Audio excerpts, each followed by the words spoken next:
Hello, I'm David Brown at Berkeley Nucleonics, and this video series is going to walk you through all the features and functionalities of SpectraCore, our newly released software tool that matches up with the beautiful new RTSAs, the ICX400.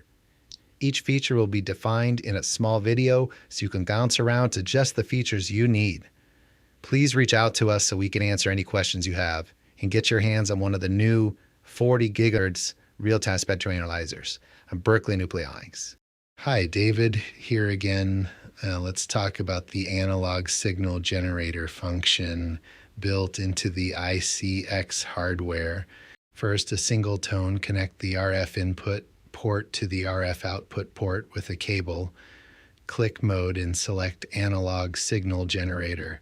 In the pop-up window, set the center frequency to 1 gigahertz, output level to -10 decibel milliwatts, TX port to external, and mode to fixed point. That's it. You now have a single tone at 1 gigahertz and -10 decibel milliwatts. Now let's sweep frequency instead.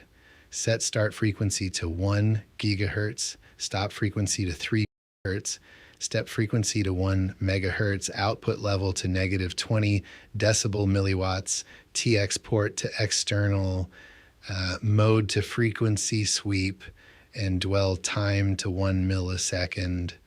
The instrument sweeps from 1 gigahertz to 3 gigahertz at -20 decibel milliwatts. Last, a power sweep, set the center frequency to 2 gigahertz, start level to -20 decibel milliwatts, stop level to 0 decibel milliwatts, step level to 1 decibel milliwatt, TX port to external, mode to power sweep, and dwell time to 1 millisecond. Now you've got a 2 gigahertz signal sweeping in power from -20 decibel milliwatts up to 0 decibel milliwatts. Let's move on to the next software tool in SpectraCore to get you most out of your ICX FieldHawk, the 40 gigahertz spectrum analyzer.